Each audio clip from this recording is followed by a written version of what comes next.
এই রাহান, কি হলো? আমরা যে জাতীয় সঙ্গীত না করে টয়লেটে এসে সিগারেট খাচ্ছি, স্যার যদি জানতে পারে না, দেখিস খুনি উল্টো ঝুলুই কেলাবে খুনি। আরে ক্যালারি শুভ কাজের সময় সব অলক্ষণে কথাবার্তা বলিস কেন তুই? অলক্ষণই না, কেউ যদি দেখে ফেলে আর যদি স্যারের সঙ্গে বলে দেয় তো? আরে ইয়ার, তোর পিছনে যদি এতটাই ভয় থাকে তাহলে তুই এখানে কি করছিস? যা ক্লাসে গিয়ে লুডো খেল মেয়েদের সাথে। এখানে ধাট। তুই যা ছিটতেছিস আমিও তো তাই। তামারা মুখ বুঝিয়ে থাকো, যেটা হচ্ছে সেটা শুধু দেখো।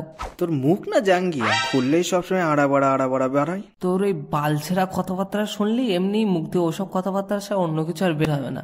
সে তো বুঝলাম, কিন্তু প্রতাপ স্যারের মার তো জানিস, উল্টো ঝুলিয়ে উইকেট দিয়ে কেলিয়ে পিছনটা পুরো আলু কাবলি বানিয়ে দেবে, তখন বুঝবি। স্যার আমাদের কোনো কিছুই ছিটতে পারবে না। তুই যেটা করছিস সেটা কর, নইলে এখান থেকে দূর হাত ছাটিয়ে দাওড়া দেবো, একেবারেই তো শেষ হয়ে যাবে। বলে দিলাম বলো।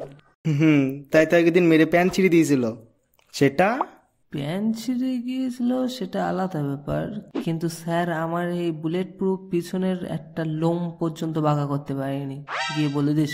আর তাছাড়া সকালে উঠে লাঞ্চ করা আর স্কুলে এসে প্রতাপ স্যারের ক্যালানি খাওয়া, এই দুটো না করলে আমার দিন শুরুই হয় না।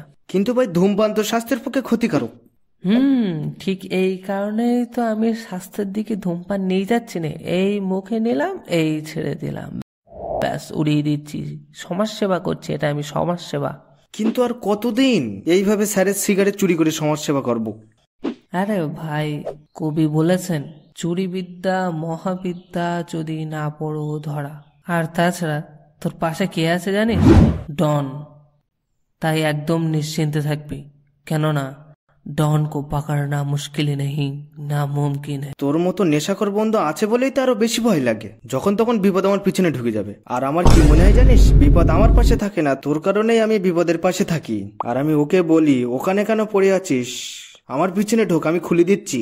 নে, অনেকক্ষণ ধরে অনেক বাজে বকছিস, এটা ধর, একটার মার। নাম প্রেজেন্ট শুরু হলো। কারোর যদি একবার মিস হয়ে যায়, তার বলো আর দ্বিতীয়বার নাম প্রেজেন্ট করা হবে না। এ ভাই, তোরা জাতীয় সঙ্গীতের সময় কোথায় ছিলি? Roll number 98। Roll number 98। Rahul. Sir, sir Rahul আজকে স্কুলে আসেনি। কই? সবাই নিজের নিজের বাড়ির কাজ জমা দাও। আরে আরে প্রীতম, তুমি কোথাতে আসলে? স্যার, ওকে কে যেন টয়লেটের ভিতর বেঁধে রেখেছিল। কি? কার এত সাহস? কে প্রীতমকে বেঁধে রেখেছিল? কই দেখি তার মুখটা, কে সে?